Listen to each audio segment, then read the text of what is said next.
আপনার আশেপাশে এমন কিছু মানুষ আছে যাদের আপনি আপন ভাবেন, কিন্তু তারা আপনাকে কখনোই আপন ভাবে না। এমন মানুষগুলো চেনার 4টি উপায় আজ আমি আপনাদের বলে দিচ্ছি।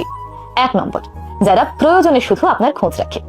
এমন কিছু মানুষ আছে যারা শুধুমাত্র তাদের প্রয়োজনে আপনার কথা মনে করে, কিন্তু আপনার বিপদে, আপনার সমস্যার সময় কখনোই তাদের পাশে পাবেন না। যখনই তারা কোনো বিপদে পড়বে, তখনই তারা আপনজন সেজে আপনার কাছে ছুটে আসবে, কিন্তু আপনার বিপদে আপদে তারা সুন্দর করে লুকিয়ে থাকবে, কিংবা আপনার খোঁজ খবর নেওয়ারও প্রয়োজন মনে করবে না। এই মানুষগুলো থেকে সাবধান থাকুন। এরা আপনজন হিসেবে আপনার কাছে থাকে ঠিকই, কিন্তু ভেতরে ভেতরে আসলে আপনাকে কখনোই আপন মনে করে না। 2 নম্বর, যারা আপনার সাফল্যে ঈর্ষান্বিত হয়। যে মানুষগুলো আপনার সাফল্যে খুশি হতে পারে না, বরং ঈর্ষান্বিত হয়, তারা কখনোই আপনাকে আপন ভাবে না।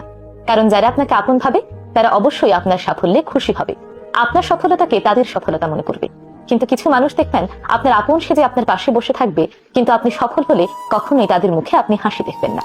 এই মানুষগুলো আপনার আপন মানুষ নয়, বরং এরাই আপনার গোপন প্রতিদ্বন্দ্বী। 3 নম্বর, যারা শুধুমাত্র আপনার কাছ থেকে সুবিধা নিতে চায়। কিছু কিছু মানুষ আপনার সাথে বন্ধুত্ব করবে শুধুমাত্র তাদের কোনো সুবিধার জন্য।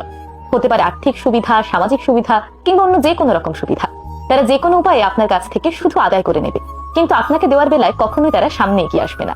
এই মানুষগুলো কখনোই আপনার আপন মানুষ নয়, এরা শুধুমাত্র নিজেদের সুবিধার জন্যই আপনার সঙ্গে বন্ধুত্ব করেছে।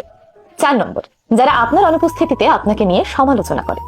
যারা আপনাকে আপন ভাবে, তারা আপনার অনুপস্থিতিতে আপনার সম্মান রক্ষা করবে, কিন্তু যারা আপনার অনুপস্থিতিতে আপনাকে নিয়ে বদনাম করবে, সমালোচনা করবে, বুঝে নেবেন এরা কখনোই আপনাকে আপন ভাবে না, বরং এরা আপনার জন্য ভীষণ বিপজ্জনক হতে পারে। সুতরাং এই 4 ধরনের মানুষকে আপন ভাবা থেকে বিরত থাকুন এবং এদের থেকে সতর্ক থাকুন।